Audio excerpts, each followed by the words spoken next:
오직 성령이 너희에게 임하시며 너희가 권능을 받고 예루살렘과 온 유대와 사마리아와 땅끝까지 이르러 내 증인이 되시니라.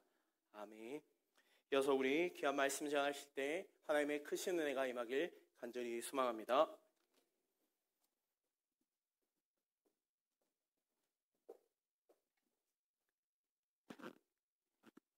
네, 여호와 샬롬. 네, 우리 세강교회 주일학교 영화부를 섬기고 있는 권숙자 사모입니다. 네, 손에 땀이 납니다. 네. 한번 띄워주시겠어요? 자, 우리 익숙한 문구가 떴습니다. 우리 한번 신앙을 실어서 한번 고백해 보겠습니다. 시작. 예수님을 믿습니다. 아멘.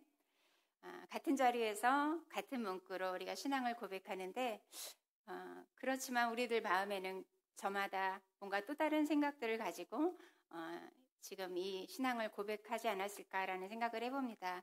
우리 영화부 엄마들에게 한번 여쭤봤어요. 이 고백을 할 때 어떤 생각을 하시는가? 그랬더니 예수님 저 믿잖아요. 저 꼭 기억해 주세요. 예수님이 나를 어떻게 사랑하시는지 그것을 나 기억한다라고 그런 말씀을 하시더라고요. 저도 이 고백을 새벽마다 외치고 있는데 저는 그 생각이 항상 머물러 있습니다. 예수님 믿는 자답게 살고 싶습니다. 주님 도와주세요. 그런 마음을 계속 싣고 있는 것 같아요. 그래서 인자가 올 때 세상에서 믿음을 찾아볼 수 있겠는가라는 그 예수님의 말씀이 참 자주 생각이 납니다. 그래서 먼저 믿는 우리들이 제대로 예수님 믿는 자답게 살아야 후대 우리 자녀들도 그 후손들도 믿음을 이어갈 수 있을 텐데 참 이렇게 현재 우리 삶을 보면 안타깝고 그래서 더 부담스러운 그런 마음들을 우리는 가지고 신앙생활 하지 않나라는 생각을 해봐요. 그래서 예수님을 믿습니다라는 큰 제목 가운데 예수님을 믿는다는 것은 다르게 사는 것입니다라는 소제목을 붙이면서 말씀을 준비해봤습니다. 예수님을 믿는 사람 중에 정말 다르게 산 사람이 있습니다. 그 사람이 누굴까요? 예, 사도행전 말씀이니까 일부에 계속 들으셨던 주인공이 있는데 누구시죠? 예, 오늘 사도 바울이 예수님을 믿고 정말 다르게 살았음을 우리는 말씀을 통해서 계속 들었습니다. 오늘 사도행전 바울에 대해서 우리 성도님들이 완파하실 것 같습니다. 원고를 서로 몰랐기 때문에 많이 겹치는 부분도 있습니다. 이해하고 들으시고 또 말씀 속에서 뭔가 들려지는 음성이 있었으면 좋겠습니다. 바울은 내가 이런 사람이었다라고 고백하거든요. 그래서 여러분 같이 한번 읽어볼까요? 시작. 나는 유대인으로 길리기아 다소에서 났고 이 성에서 자라 가말리알의 문화에서 우리 조상들의 율법에 엄한 교훈을 받았고 오늘 너희 모든 사람처럼 하나님께 대하여 열심히 있는 자라. 아멘. 하나 더 있지 않았나요, 목사님? 예. 아무튼 저희가 오전에도 말씀드렸던 것처럼 바울은 태어나면서부터 정통 유대인이고 또 로마 시민권을 가진 그 당시로서는 굉장히 특권을 누리는 그런 출생을 했고 또 재력도 있었고 학벌도 너무 좋았고 또 부족함이 없는 그런 사람이었음을 그는 고백합니다. 그리고 어릴 때부터 신앙교육을 잘 받았기 때문에 하나님에 대한 열심도 누구보다 뒤처지지 않는 그런 사람이었죠. 열심히 특심이었다라고 말씀하시는데 그런데 그가 예수님을 믿지 않았잖아요. 왜 예수님을 믿지 않았을까요? 유대인의 율법엔 저주받은 자는 나무에 달린 자마다 저주받은 자다라는 율법을 배웠습니다. 그러니까 바울은 예수님이 나무로 된 십자가에 죽으시는 걸 보면서 저런 인간이 어떻게 하나님의 아들이 될 수 있어? 절대 아니지. 그런 믿음을 가지고 예수를 믿지 않았어요. 그랬는데 예수님이 죽으시고도 부활하셨다는 얘기를 하고 또 예수님 믿는 사람들이 계속 일어나고 교회는 부흥하고 이런 걸 보니까 그 하나님을 믿는 열심 있는 바울이 참을 수가 없었어요. 그래서 이것은 안 되지라고 하면서 예수 믿는 사람들, 교회들을 핍박하기 시작하고 정말 오전에도 봤듯이 너무 극에 달한 그런 핍박자의 삶을 살고 있었습니다. 그런데 이런 사람을 예수님이 찾아와 주셨죠. 호련히 큰 빛이 바울을 들으면서 소리가 들리죠. 너 왜 나를 핍박하냐? 사람으로는 이런 환경이 될 수 없는데 초자연적인 어떤 그런 능력으로 이런 현상을 만나고 그러니까 바울이 이거는 인간의 영역이 아닌 어떤 신의 영역이다라고 하는 직감을 했을 것 같습니다. 그래서 그때 주여 누구십니까? 라고 바로 주라는 단어를 쓰죠. 그랬을 때 네가 핍박하는 예수야 나 네가 핍박하는 예수다 라고 예수님이 소리로 들려주십니다. 그 소리를 듣고 바울은 바로 꼬꾸라집니다. 아, 지금까지 내가 했고 내가 믿었던 그 하나님 잘못됐었구나. 내가 그렇게 싫어했던 예수가 정말 하나님의 아들 맞구나. 그 음성을 들으면서 바울은 완전히 바뀌었습니다. 신앙도 바뀌었고 그의 삶도 완전히 딴 사람으로 변해버렸습니다. 말씀 띄워주시겠어요? 한번 읽어보겠습니다. 시작. 주께서 이르시되 가라 이 사람은 내 이름을 이방인과 임금들과 이스라엘 자손들에게 전하기 위하여 택한 나의 그릇이라. 아멘. 다메섹에서 예수를 만난 바울은 이 음성을 들었거든요. 너 내가 택한 그릇이야. 이방인을 위해서 또 유대인과 또 다른 사람들을 위해서 내가 널 택했다라고 하시는 그 음성을 바울이 들었기 때문에 그는 곧바로 다메섹에 가서 복음을 전해요. 내가 믿는 예수를 전해요. 그런데 아무도 그 예수를 전하는 바울을 옹호하지 않아요. 예수님을 지금까지 믿었던 사람들도 또 예수님 믿는 핍박하는 지금까지 함께했던 그 유대 지도자들도 아무도 인정하지 않습니다. 네가 무슨 사도야. 지금까지 예수 믿는 사람 그렇게 죽이더니 네가 무슨 자격이 있어서 사도라고? 너는 자격 없어. 라고 하는 소리. 그런 냉대의 그런 문제에 다치게 돼요. 당장 나가고 싶은 그 바울의 그 끓는 복음에 대한 그런 사명이 있었는데 그런 환경으로 인해서 바울은 한 10여 년 넘게 조금 지체에 담아둬야 했습니다. 그러나 그냥 낙담한 것이 아니라 나를 만나주셨던 그 하나님을 꼭 붙들었고 내게 주신 하나님의 말씀에 집중했습니다. 그래서 지금 환경은 어렵지만 그것을 포기하지 않고 그가 끝까지 예수님을 붙들고 나갈 수 있는 사도의 삶을 살 수 있는 그런 사람으로 나가고 있는 것이죠. 그래서 때가 되매 한 10여 년 지나고 물론 그 지역에서 복음을 전할 수는 있었지만 밖으로 나가서 사도권을 인정받으면서 복음을 전할 수는 없었는데 그 시간이 지나고 하나님의 때가 되매 바나바라는 사람을 통해서 복음을 이제 본격적으로 전할 수 있도록 하나님은 그를 세워가십니다.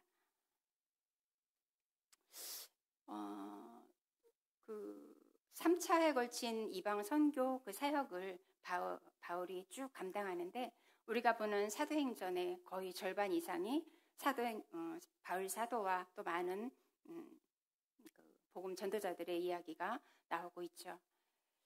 그런데 아무튼 바울이 이러한 환경적인 어려움도 있고 그 당시에는 이방인은 구원이 없다라고 믿었던 그때에 이방 지역을 전 지역을 돌아다니면서 복음을 전하고 만나는 유대인들에게도 복음을 전하고 그 일을 그가 죽을 때까지 사명을 감당합니다. 예수님을 믿고 달라졌지만 그가 어떻게 이렇게 끝까지 복음 전하는 사명자로 살 수 있었을까? 그 원동력이 어딜까? 라고 한번 물어보았어요. 그런데 많은 사람은 그럴 수 있을 것 같아요. 하나님이 세우셨으니까 하나님의 능력으로 하겠지. 물론 하나님의 능력으로 하지만 하나님 그에게 또 다른 부분이 있었을 거라고 생각이 됩니다. 예수님을 믿는 저와 여러분에게도 문제가 없는 게 아니잖아요. 똑같이 우리에게 문제가 있듯이 사도로서 평생을 살고 주의 복음을 증거하는 바울에게도 그때그때마다 그의 삶 가운데는 어려움이 끊이지 않았습니다. 끝까지 너는 사도권이 인정되지 않는다라고 바울을 인정하지 않는 사람들 때문에 마음이 힘들었을 것이고 육체에 가시가 있었다고 말씀하고 있죠. 그리고 몇 번이나 죽을 만큼 맞아야 했고 감옥에도 가야 했고 또 그를 죽이려고 위협하는 그런 어려운 시간들을 지나야 했습니다. 그런데도 이것들을 이기고 끝까지 평생 그 일을 감당할 수 있었던 것은 무엇이었을까? 그는 그러한 문제에 집중하지 않고 하나님께, 나를 만나주신 하나님, 내게 말씀 주신 하나님께 집중했기 때문이라고 저는 믿습니다. 로마서 말씀 한번 같이 읽어볼까요? 시작. 그러나 이 모든 일에 우리를 사랑하시는 이로 말미암아 우리가 넉넉히 이기느니라. 아멘.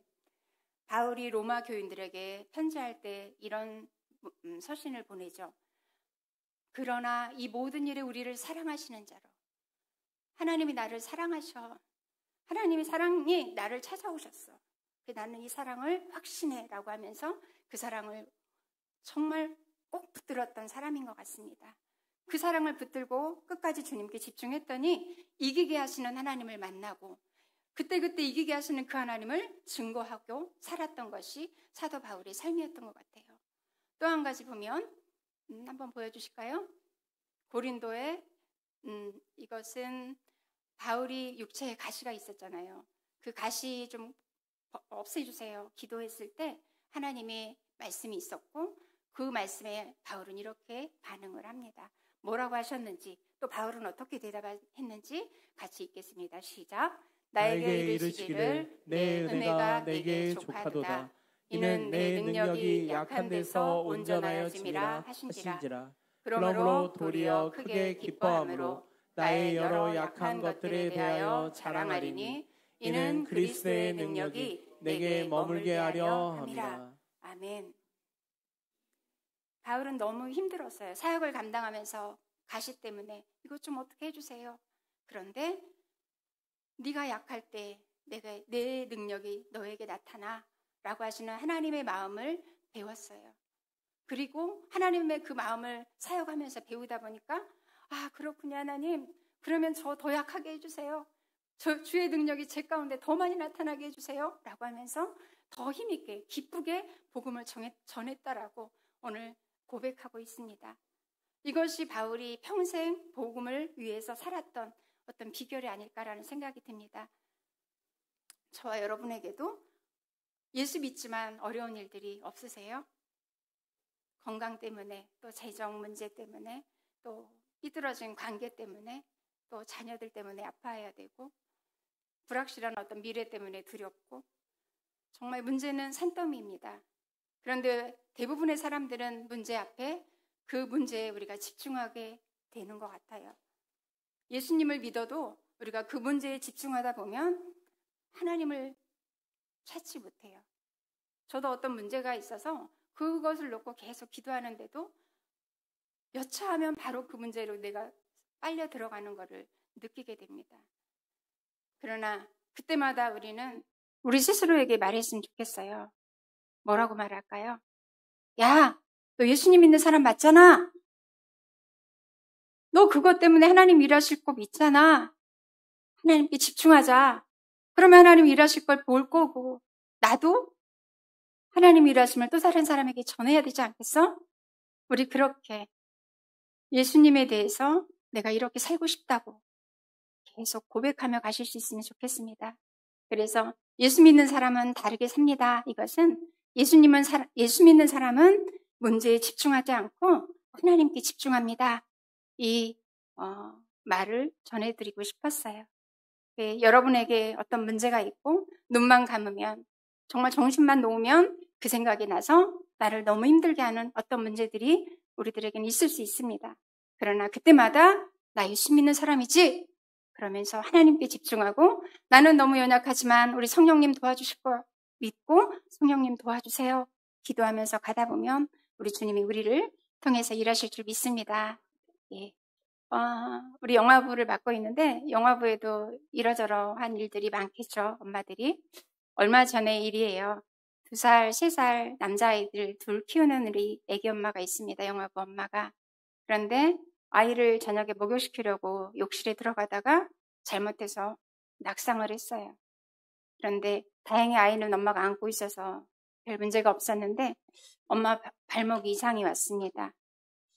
갑작스러운 상황이라 아이들도 어쩔 수 없고 그래서 그때는 그래도 어떻게 이겨서 참고 그 다음날 병원을 갔는데 발목에 뼈가 이상이 있고 한 2달 동안은 깁스를 해야 됩니다 라고 하는 상황이 생겼다고 합니다. 이쯤 되면 마음이 너무 낙심되고 눈물도 나고 좀 원망스러운 생각까지도 들을 수 있었을 것 같아요. 그런데 그 애기 엄마는 한 번도 저한테 그런 얘기를 제가 들어본 적이 없어요. 하나님이 왜 이렇게 저한테 이런 일을 주시나 모르겠어요. 너무 힘들어요. 이렇게 말할 법 하거든요. 그런데 한 번도 그런 얘기 못 들었습니다. 항상 웃으셔요. 그리고 하나님이 하실 거예요. 괜찮아요. 많이 좋아졌어요. 이렇게 말하는 그 엄마를 보면서 저는 참 다르시다. 그분이 또 목사님 따님이시더라고요. 그런데 제가 항상 참 다르십니다라는 표현은 하지 않지만 그렇게 말하면서 제가 도전을 받고 하나님 저분 너무 이쁘시잖아요. 주님 도와주시고 넉넉히 주님 증거하는 사람으로 축복해 주세요. 그런 기도가 절로 나옵니다. 가정의 달 5월을 맞이하면서 우리 가정을 바라볼 때 무거운 마음이 있을 수 있습니다. 그러나 그 무거움에 내가 집중하지 않기를 바랍니다. 무거움이 있지만 우리 주님은 여전히 살아계시고 그분은 나를 여전히 사랑하시고 나를 통해서 일하실 것을 우리에게 말씀하고 계신데 우리가 그 무거움 속에 빠져있지 않기를 간절히 소원합니다.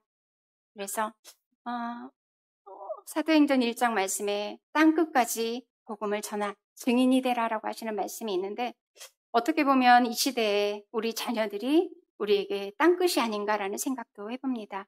정말 어렵고 어떻게 내가 할 수 없는 그 부분이라고 생각이 돼요.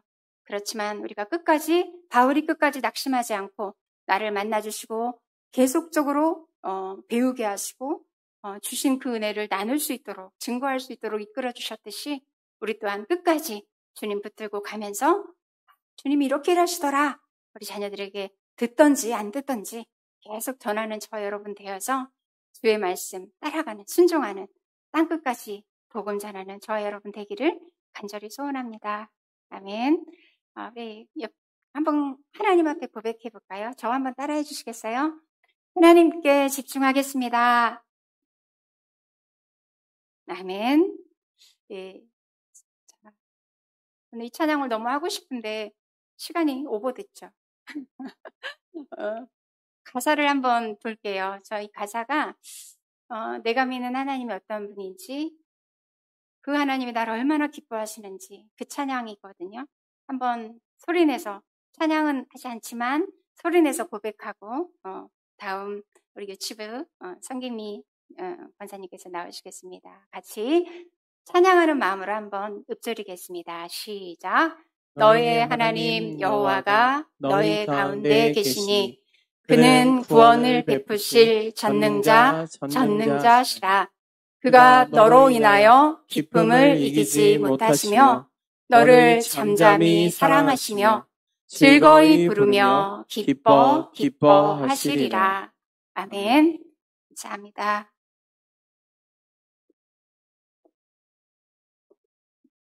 할렐루야. 소리가 너무 작아요. 할렐루야. 네, 저는 유치부를 담당하고 있는 김경희 권사입니다. 자, 우리 아이들 유치부에 보내주신 부모님들도 여기 계시고, 또 손주, 손녀들도 계시는데, 우리 화면을 통해서 우리 아이들이 어떻게 예배를 드리는지 우리 유치부 사진 잠깐 볼게요. 우리 공과 시간에 공과 드리는 공부 배우는 모습이고요.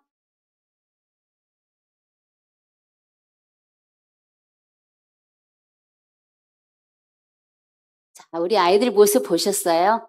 아이들 예배 시간에 얼마나 집중을 잘하는지 몰라요. 예, 아이들이 어려서 왔다 갔다 하고 떠들고? 전혀 아니에요. 아이들이 예배 시간에 얼마나 똘망똘망하게 쳐다보는지 항상 말씀을 준비하고 말씀을 전하면서 항상 긴장된 모습으로 우리 아이들에게 말씀을 전하고 있어요. 우리 아이들 너무너무 예배를 잘 드리고 있답니다. 자, 우리 오늘 사도행전 말씀을 배우면서 사울이 예수 믿는 사람을 핍박하던 예수 믿기 전의 모습을 아이들에게 설명하는 과정이 있었어요. 그래서 아이들하고 사도행전을 배우고 있는데 그 사도행전에 사울이 예수를 알기 전에 예수 믿는 사람을 어떻게 했어요? 다 잡아다가 감옥에 가두었어요. 그건 오늘 아침에 말씀을 통해서 많이 들었던 말씀인데 우리가 그 과정을 아이들에게 얘기하면서 사울이 그랬대. 너 예수 믿어 안 믿어? 뭐? 예수 믿어? 너 감옥에 가야 돼. 그리고 감옥에 가뒀어. 어떡해? 아이들한테 이렇게 말씀을 전하면서 우리 아이들에게 예배드리는 우리 아이들에게 질문을 했어요. 누구누구야? 넌 예수 믿어 안 믿어? 우리 아이들이 과연 뭐라고 대답했을까요? 아이한테 질문했어요. 사울 얘기를 해주고 너 예수 믿어 안 믿어? 이랬을 때 아이가 예수 안 믿어요. 그래서 왜? 그랬더니 감옥에 갈까 봐요. 이러는 거예요. 그래서 바로 다음 아이에게 또 물어봤어요. 민유라는 씩씩한 아이가 있는데 민유한테 민유야 너는 예수님 믿어 안 믿어? 이랬더니 민유는 뭐라고 대답했을까요? 평소에 목소리도 크고 예배 시간에도 하나님 예수님 우렁차던 아이가 진짜 조그만 소리로 예수님 믿어요. 이러는 거예요. 그래서 너무너무 잘했다고, 너무너무 예쁘다고, 너무너무 용기가 대단하다고 막 칭찬 스티커를 주고 그 아이를 우쓱우쓱 해줬어요. 칭찬을 너무 많이 해주고 바로 처음에 물어봤던 아이에게 질문을 했어요. 이 누구누구야? 넌 예수님 믿어 안 믿어? 하고 다시 물어봤더니 그 아이가 뭐라고 대답했을까요? 믿는다 그랬을까요? 안 믿는다 그랬을까요? 그 아이는 믿는다고 고백을 하는 거예요. 그래서 그 아이한테 용기가 대단하다고 진짜 잘했다고 그 아이도 칭찬 스티커를 주고 또 그 아이에게도 쓸쓸 하나도 주고 아주 용기를 대단히 칭찬해 줬어요. 그날 우리 유치부 아이들이 10몇 명이 예배를 드렸는데 우리 7살부터 5살 유나 꼬맹이까지 나 예수님 믿어요 하는 고백을 다 할 수 있는 시간을 가졌어요. 아이들이 유나까지도 나는 예수님을 믿어요 하고 고백하는 그런 시간을 보내면서 얼마나 그 시간이 감사했는지 저희는 이 시간을 보면서 다시 한번 우리 아이들을 생각하면서 이런 생각을 했어요. 나 예수님 안 믿어요. 감옥에 갈까 봐. 그 아이의 모습을 생각하면서 제 자신을 한번 돌아보았어요. 우리 성도님들도 한번 자신을 한번 돌아보세요. 혹시 이런 일이 있을 때 누가 나한테 질문을 했을 때 그냥 쉽게 질문을 했을 때 나 예수님 믿어. 나 예수님 믿어. 진짜 믿어. 진짜 믿어. 이렇게 수없이 고백을 하지만 진짜 위급한 상황에서 누가 나한테 그런 질문을 했을 때 나 예수님 믿는다고 자신 있게 얘기할 수 있으실까요? 있으시죠? 네, 있으실 거예요. 그래서 지금 이 순간 나는 진짜 예수님 믿어요. 난 예수님을 믿습니다. 난 진짜 믿어요. 수없이 고백을 했지만 그 아이를 보면서 그게 바로 내 모습이 아닐지 다시 한번 돌아보는 우리가 귀한 시간이었습니다.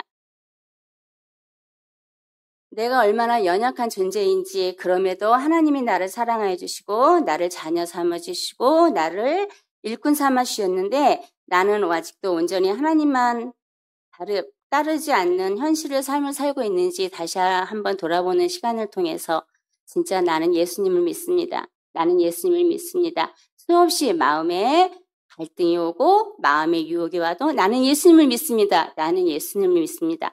힘차게 항상 다짐을 하는 그런 생활을 살아갈 수 있도록 노력하고 또 노력하고 죽기까지 노력하면서 죽기까지 고백을 하면서 살아가야 될 것 같아요. 우리 성도님들 저 한번 따라해 볼까요? 손 따라서 나는 더 큰 소리 나는 예수님을 믿습니다. 아우 잘하셨어요.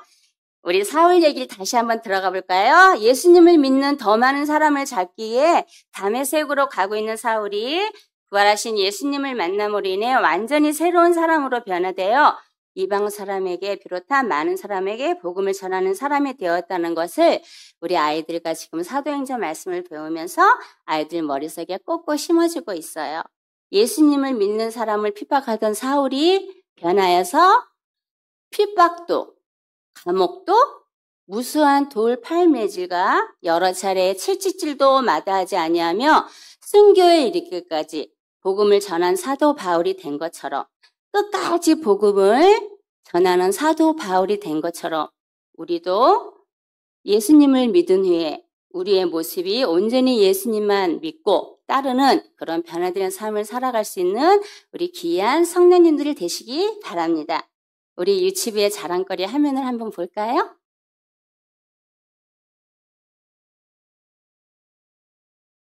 목사님 화면 틀어주세요.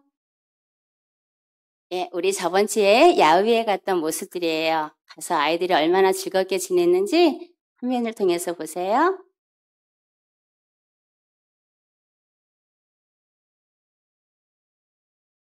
진짜 예쁘죠?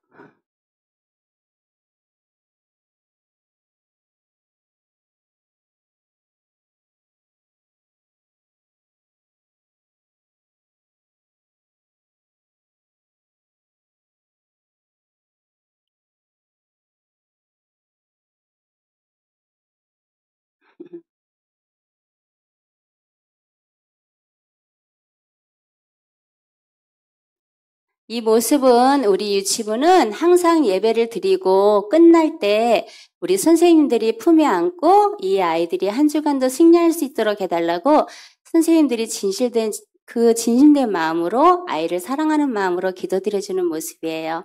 어때요? 우리 유치부 다 보내고 싶으시죠? 근데 나 손녀가 없어, 손주가 없어, 나 아들이 없어, 딸이 없어. 지금부터 만들어 보세요. 그래서 우리 영화부를 걸치고 그다음에 유치부에 보내주셨으면 너무너무 감사할 것 같아요. 우리 유치부의 목표는 딱 하나입니다. 뭐냐면은 바로 우리 아이들이 엄마, 아빠 이렇게 부르듯이 유치부 예배에 와서 하나님, 예수님 이렇게 부를 수 있도록 자연스럽게 부를 수 있도록 이 아이들 입에서 자연스럽게 나올 수 있도록 하는 것이 바로 유치부의 목표예요. 아이들에게 그 어린 아이들에게 무엇을 말씀으로 심어준다 한들 그 아이들이 기억은 하고 그 아이들이 귀로는 듣고 그 말씀을 알지만 표현을 하지 못하잖아요. 근데 아이들이 할 수 있는 방법은 엄마 아빠를 자연스럽게 따르듯이 우리 하나님 예수님을 자연스럽게 따르는 방법이 뭘까 고민하고 기도하고 그래 예배 시간만큼은 집에서 유치원에서 어린이집에서는 할 수 없는 그런 이름이잖아요. 그렇지만 우리가 교회에서 와서만큼은 하나님, 예수님, 하나님, 예수님 이렇게 고백을 할 수 있도록 그 이름을 부를 수 있도록 해야 되겠다 해서 예배 시간에 그 훈련을 많이 시키고 있어요. 그래서 아마 예배 시간에 오면은 많게는 5번에서 10번 정도까지는 하나님, 예수님을 아마 부를 거예요. 저희는 간식을 그냥 주지 않아요. 항상 하나님, 예수님을 불러야지만 간식을 받아갈 수 있어요. 그러니까 해야 될까요? 안 해야 될까요? 자연스럽게 해야 되겠죠. 그래서 이런 훈련 방법을 통해서 아이들에게 하나님 예수님의 이름을 부를 수 있는 기회를 많이 주자. 이것이 바로 저희 유치부의 목표입니다. 우리 성도님들도 우리가 어느 목표가 있으실 거예요. 난 나이가 많아서 아니요. 아직 하나님 앞에는 아직도 애기예요. 그렇죠? 그래서 우리는 목표를 가지고 어떤 목표? 저 한번 따라해 볼까요? 나는 예수님을 믿습니다. 나는 예수님을 믿습니다. 이 목표를 가지고 항상 믿음으로 승리하시는 귀한 우리 성도님들 되시기 바랍니다. 감사합니다. 우리 이제 유년부에서 신혜영 전도사님 나오셔서 말씀을 이어주실게요.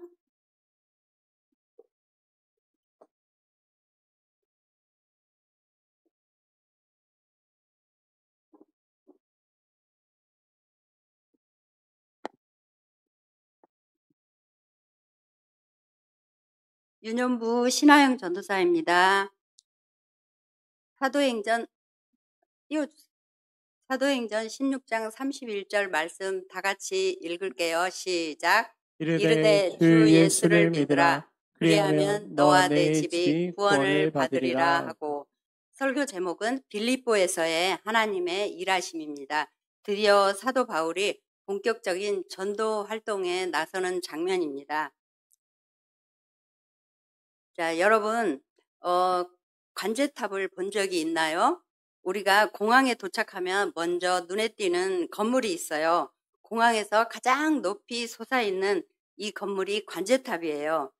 비행기 조종사들이 좁은 비행장 활주로에 어떻게 안전하게 착륙할 수 있을까요? 수많은 항공기가 충돌하지 않고 어떻게 원활하게 움직일 수 있을까요? 그 이유는 높은 관제탑에서 관제사가 비행장 전체를 보며 비행기들의 고도와 또 속도, 위치 등을 통제하기 때문에 항공교통을 유지할 수 있어요.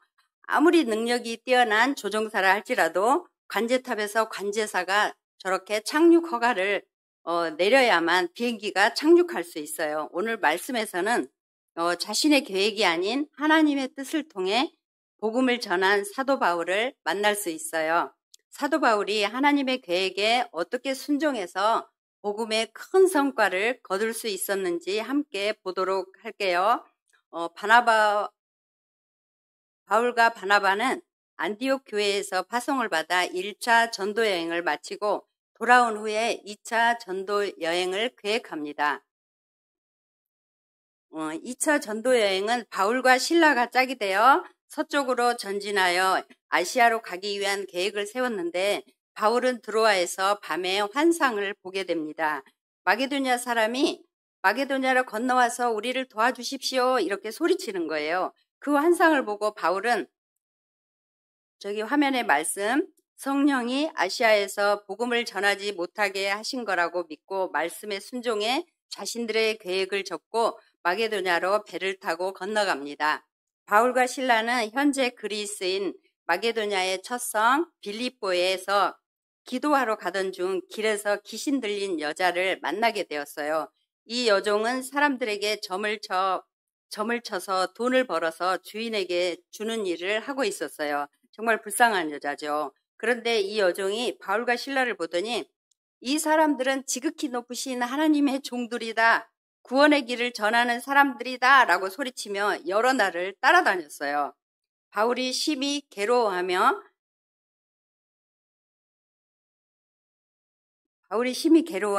이 여인에게 소리쳤어요. 예수 그리스도의 이름으로 명령하노니 그녀에게서 나오라. 그러자 여종에게 들렸던 귀신이 즉시 쫓겨나고 여종은 제정신이 들었어요. 바울은 자신이 한 행동 때문에 어려움이 생길 것을 예상했지만 잃어버린 한 영혼을 위해 십자가에서 죽으신 예수님을 생각하며 그 불쌍한 여종을 구원하려고 예수님처럼 목숨을 건 결단을 한 것입니다. 여종이 점을 볼 수가 없어서 주인에게 돈을 벌어주지 못하자 주인이 화가 나서 바울과 실라를 고발했어요. 관리들이 바울과 실라를 잡아다가 옷을 벗기고 또 때리고 깊은 감옥에 가두고 발에 착고를 채웠어요.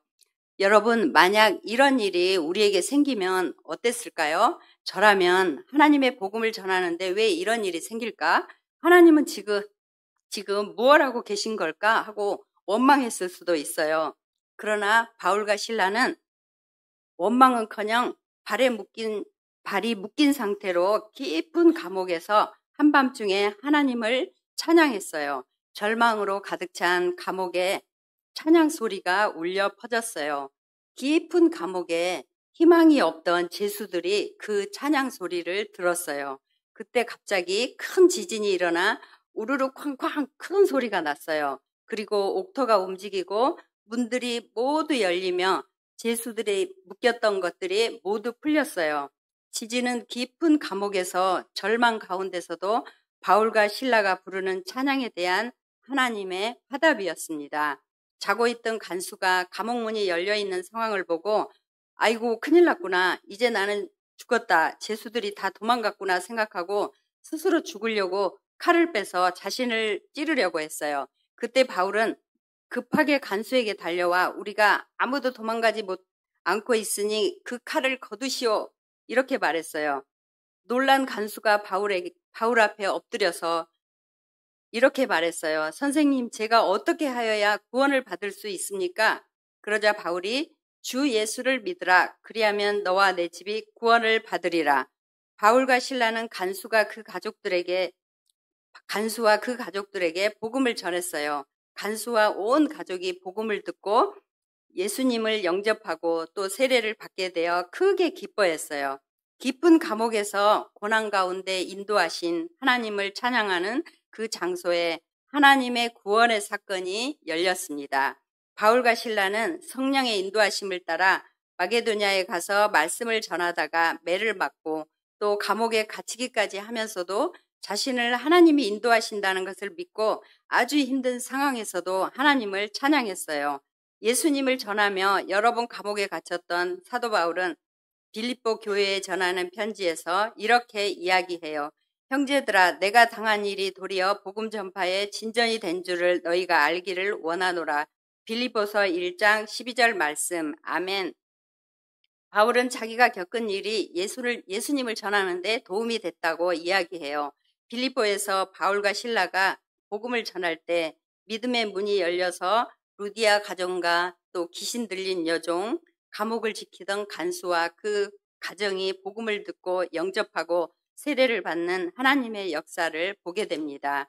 우리가 살아가면서 하나님의 일을 한다고 하는데 왜 나에게 이런 어려운 일이 있을까? 그렇게 생각할 때마다 우리를 가장 잘 아시고 선한 길로 이끌어 주시는 하나님을 믿고 찬양하며 기도해 보아요. 하나님께서 여러분에게 예비하신 우리가 상상하지 못한 큰 일들을 보게 하실 거예요. 다 같이 큰 목소리로 외쳐볼까요? 나는 예수님을 믿습니다. 지금까지 사도 바울의 그 빌립보 전도 여행 길을 사진으로 담아서 보여드리고 제 설교를 마치려고 합니다.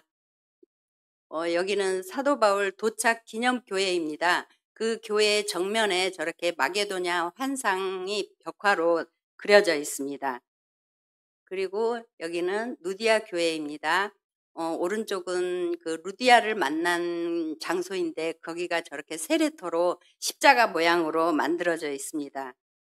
그리고 다음은 시장터이고 그 귀신 들린 여인을 만난 곳입니다. 그리고 비마라는 곳인데요. 오른쪽은 목사님이에요. 비마라는 곳인데 거기에서 사도 바울이 말씀을 선포하던 장소입니다. 감사합니다. 다음 순서를 우리 김한선 전도사님께서 이어가겠습니다.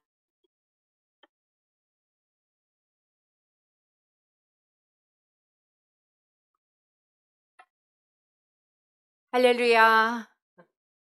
계속되는 바울의 여정 가운데 가이사라에 가서 벨릭스와의 재판을 받는 과정을 저는 오늘 살펴보려고 합니다. 사진을 보여주겠습니다. 사진 보여주세요. 예, 바로 이곳이 어디냐면 가이사라입니다. 이곳 가이사라에서 벨릭스와 재판을 받는 바울이 재판을 받는 과정을 오늘 살펴보려고 하는데 바울은 자신의 전도 여행 가운데서 마지막으로 예루살렘으로 가기를 결심합니다. 그러나 이 소식을 들은 많은 사람들은 바울이 예루살렘으로 가는 것을 극구 반대를 해요. 그 이유가 뭘까요? 바로 그 이유는 바울이 예루살렘으로 가면 유대인들에 의해서 죽임을 당할 것이 뻔했기 때문입니다. 하지만 바울은 환난을 당할 것을 알면서도 성령의 이끄심을 따라 생명을 아끼지 아니하고 예루살렘으로 가게 되지요. 결국 그곳에서 바울은 체포되고 재판을 받게 됩니다. 천부장 루시아는 유대인의 폭동도 막고 그다음에 또 로마 시민권자인 바울을 보호하기 위해서 바울을 총독 벨릭스가 있는 가이사라로 보내게 돼요. 이 총독 벨릭스는 누구일까요? 당시 로마식의 이름은 본디오 빌라도, 보르기오 베스도처럼 두 단어 또는 세 단어의 이름이에요. 그리고 종은 한 단어로 되어 있습니다. 벨릭스는 몇 단어일까요? 한 단어입니다. 그것은 바로 벨릭스가 노예임을 나타내 주지요. 실제로 벨릭스는 로마 황실 집안의 노예였습니다. 이런 로마 황실의 노예였던 벨릭스가 로마 황실의 전적인 도움으로 불법적으로 유대 총독이 되었어요. 그는 자신의 유익을 위해서는 수단과 방법을 가리지 않았던 사람입니다. 또 자신의 비위를 거스는 사람이 있으면 그 사람을 제거하려고 암살자까지 동원하는 아주 잔인한 사람이었죠.